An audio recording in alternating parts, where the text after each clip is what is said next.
Hey guys, Matt Lewis here. Our last one of these solo clip episodes did pretty well, so I thought I'd do another one. After all, there's a lot of material.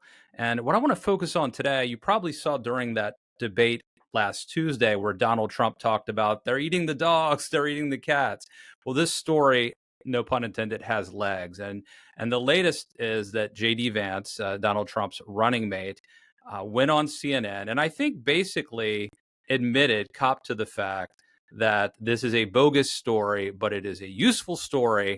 And I think now he's basically saying the ends justify the means.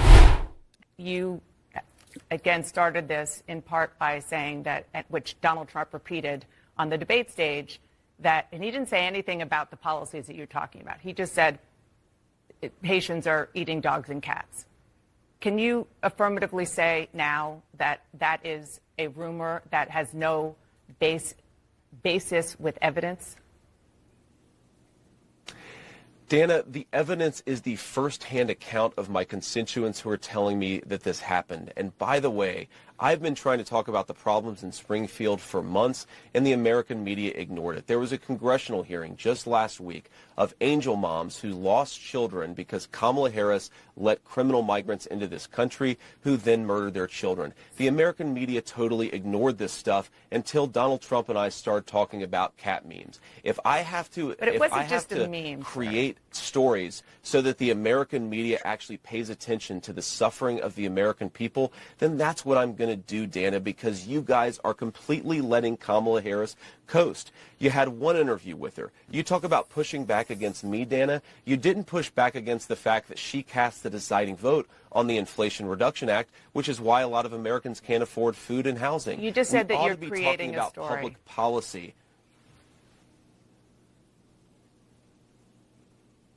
Sir, you just said that you're creating the story. What's that, Dana?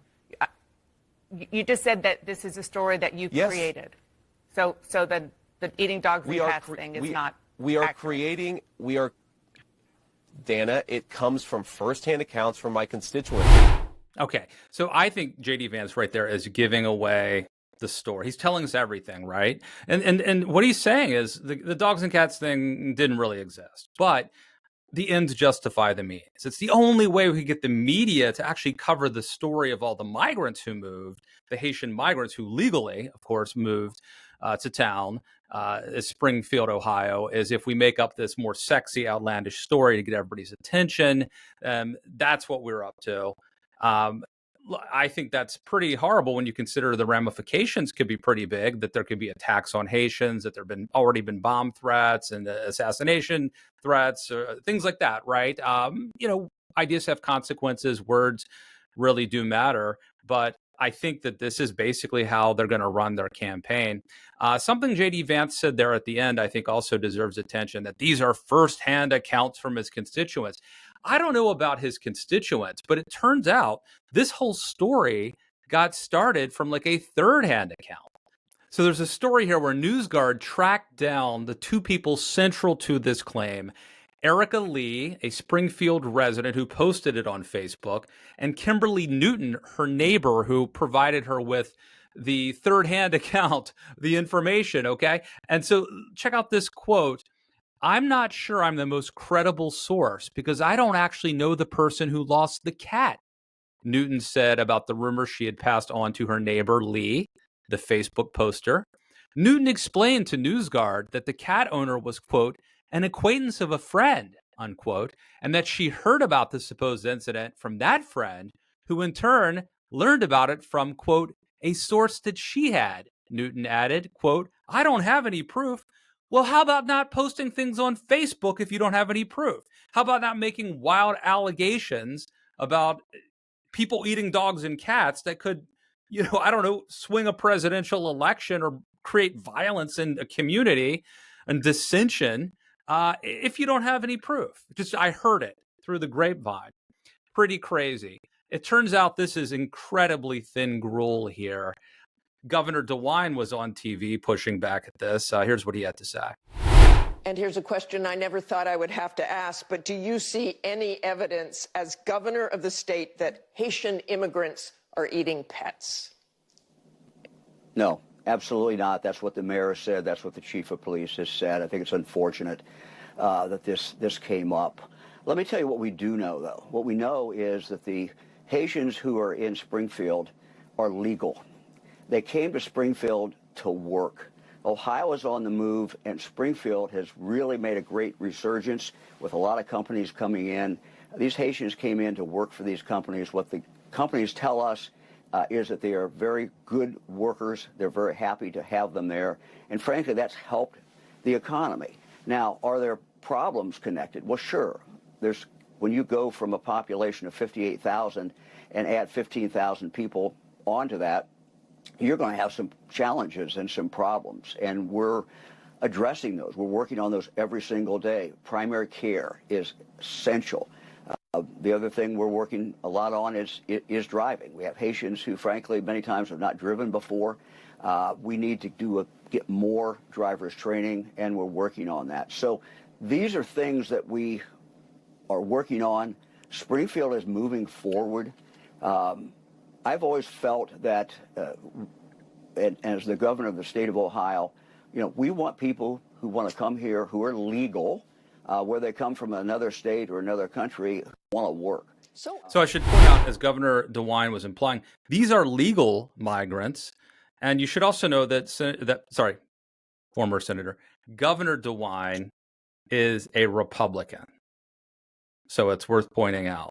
Yeah, you'd be hard-pressed to find somebody who says that anything is going on here. The Springfield Strategic Engagement Manager says there are no credible reports of any pet eating. Leanne Castillo, who runs the parks, says nothing fishy in the community parks. The Springfield city manager, nothing to see here. The police department, ditto. There's really nothing going on that anyone with any credibility or expertise has seen. Again, the claim went viral based on this Facebook post that somebody made that was really third-hand information. So we should probably be careful what we post. In other words, if your neighbor's daughter's friend says something happened, maybe check on it before you do the Facebook post or, put out a press release. Now, in fairness, there is body cam footage of Ohio police arresting a woman for eating a cat. And I have to tell you, it's pretty crazy and it is pretty gruesome. But there are some problems. For example, the woman is not Haitian. I don't even think she's an immigrant. I think she was born in America. At least that's the current reporting. Oh, and by the way, it didn't happen in Springfield, Ohio. So, maybe there's some germ of truth somewhere. Somebody ate a cat in the last year or so in Ohio.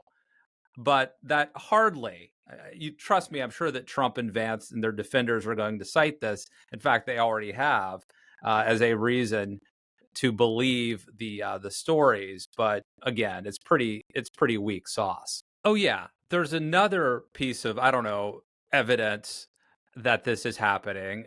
There's a photo that looks like a migrant carrying a goose, and this I think was on a Reddit post. It really went viral.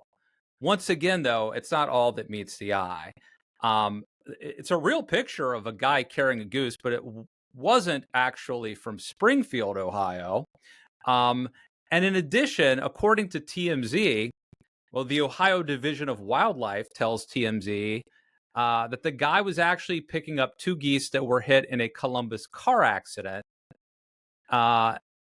So, again, I don't know if he was a good Samaritan getting rid of roadkill or if he was going to eat it. Hey, goose is good as far as I'm concerned. That's like gourmet cuisine. So, if this is an immigrant who's out there, cleaning up roadkill and he goes and eats it, maybe that wouldn't be my move. But far be it from me, to have my cultural, biases tell me that you shouldn't eat goose if it's been hit by a car. But once again, that's not how this was portrayed. The notion was that these migrants were going to parks, capturing and killing geese, and then taking them home and cooking them. not the true story once again. And again, it wasn't even in Springfield. Now, there have been examples of residents, as JD Vance had a point. Okay, he was talking about that there are firsthand complaints from constituents. There have been Ohioans who go to city council meetings and complain about migrants and make these allegations. They don't have any proof. There's no police report. There's no photos from the, I don't know, cell phones we all carry around with us 24/7. And something gives me the feeling that maybe there's some, I don't know, racism at play, certainly nostalgia at play. So, but clearly there are people who have been voicing concern for the last few months, at least the last month. And look, to a certain degree, I think we should all be somewhat sympathetic to the plight of folks who feel this way. And in all honesty, when there are 15 or 20,000, I don't know what the true number is, of legal immigrants who come to your town, that is going to have additional burden on all sorts of things, hospitals, schools, first responders, you name it, water, sewage. But there's also going to be benefits, right? There's going to be an economic benefit to it. There are going to be more consumers. There's going to be diversity in terms of cuisine and ideas. So I think we should be sympathetic, but we shouldn't just look at only the negatives. And I think that Trump and Vance are clearly focusing on the negatives because they need to scare people to get them to vote. And look, I think it's pretty safe to say that for a lot of Americans, there's this sense that their towns aren't what they used to be, because guess what? Things change and your town isn't what it used to be. Nobody's town is what it used to be. But it's easy to blame migrants if you're looking for a scapegoat. And so I think maybe that's at least partly what's happening here. The truth is that this is not a town in chaos. I saw a clip recently where someone just sort of took a camera down the streets of Springfield and it looked pretty leafy and boring and suburban. And I think that's pretty much what it is. And not only do I think that, but I have a guest today, actually, Rick Lee James, who has been a guest on this show, who is a longtime resident of Springfield, he's a musician. He's also a chaplain at a hospital and a member of a church in the community. And so I asked him, what's going on? Let's go to the tape. How bad are things in your town? Well, they're not bad at all like that. If I could just give a very quick synopsis, we do have about 15,000 legal Haitian refugees here in Springfield. They don't eat cats and dogs. I just want to make that clear to everybody. Many of them go to my church where I worship every week. I've been in their homes. They're amazing cooks, and cats and dogs are not on the menu, I promise. Like happens in so many communities, we had an influx of people who were sent here, and they have legal asylum to be here. They're hard workers. They pay taxes. They're really amazing in what they do. So I look at it less as a problem for our city, because they're making it sound like we're just overrun and you can't move anywhere without, bumping into people, and it's chaos and people eating pets and all that. The truth of the matter is they are incredibly kind people. I'm sure everyone that I've met have been beautiful, and we're having to, as a city, figure out ways to welcome them to the table, so to speak, if we're using that metaphor of being around the table. So things are, in my estimation, not very chaotic at all. The people who are making it chaotic are people like Mr. Vance and Mr. Trump, who are causing these rumors. The chaos has come from them and no other source. We've had different threats that have come in. There's been bomb threats at the hospital that I work at. There's been bomb threats at our schools. There's been bomb threats at local businesses, or actually like the city town hall had to be evacuated earlier this week. None of this was happening before Trump and Vance opened their mouths about our city. And as far as I know, if they would come to a very pleasant town that would probably welcome them, because I think our city welcomes just about everybody, regardless of who they are, even if they don't spread nasty rumors about us. So that's kind of my comment on it. We had a prayer walk downtown yesterday with many of our local churches. This morning, I worshiped with Haitians in my congregation. They are wonderful people. I love them dearly, and I really hate to see them being dragged through the mud like this. How are they reacting to this? How are they handling this? And isn't there a danger this could radicalize them actually if against America, and possibly, if you're a Christian conservative, this could certainly be a turnoff. Yeah. For becoming someday a Republican, maybe. Yeah. I would think that would maybe turn some of them off from that. I don't think it's radicalizing any of them. I think it's sad. I think it's hurting them. I think some of them are fearful to leave their homes, honestly, and I hate that for them because they have been kind of a vital part of this community. They are not, at least people that I have met, and I've met quite a few, I've never met anyone violent. I've never met anyone except, honestly, good Christian people. When they come here from Haiti, many of them, if not the vast majority of them, are from Christian areas, actually. So if you want to talk about, sort of, if your platform is, you want people to be a part of Christianity again or something, you actually have a large group of people, especially the denomination that I'm a part of, the Church of the Nazarene. It's like the largest Christian denomination in Haiti, from what I understand. So they come, and it's interesting because when they come to our churches, they dress to the nines. They're better dressed than anybody else there whenever we come in. And I have not noticed any of them even close to being radicalized, as you said. I suppose there's always that danger, but I have always received them with grace, and they have received me with grace in beautiful ways. And mostly this morning we sang in French because that's what many of them speak. And we just let them know as a congregation, we're sorry that you're going through this, but we want you to know that we love you and you are welcome here. Wow.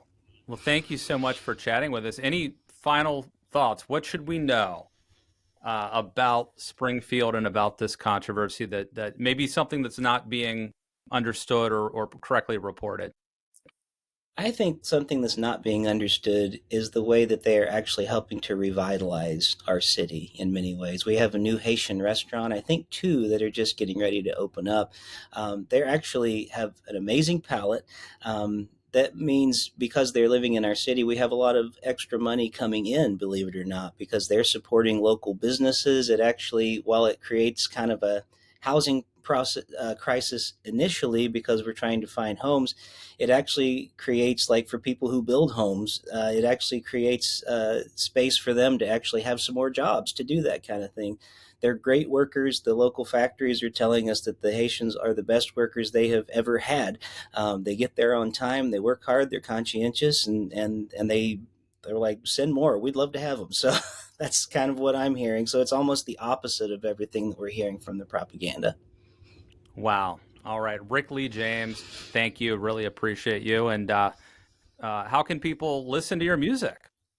Oh, Rick Lee James. Just look it up anywhere they listen, whether it's Apple Music, Spotify, YouTube, it's all there, or they can go to my website at rickleejames.com. And I'm always happy to share music with them for sure. All right, my friend. Thank you for checking in and shooting straight with us. You bet. Thank you so much for having me today. All right, there you have it. This is just a crazy story. I'm sure that we are not at the end. I think it will continue to develop. On one hand, it's weird, it's conspiratorial, it's funny, just the absurdity. But I think the consequences of this are not great, stirring up hatred, animosity. Obviously, there have been threats of violence. Hopefully, none will actually occur. But just it divides Americans. And it's something that we really need to end. And so I hope that if Donald Trump loses, that one lesson that this will stop, that Republicans will get the message that this doesn't work. Because, again, if you watch my last clip, I played Ronald Reagan talking about immigration, and man, it's night and day. He is his version of conservatism was very pro welcoming immigrants for all the good things that they can bring to revitalize not just a town, but a country.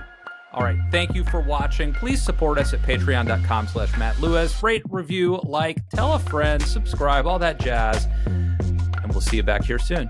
Thanks.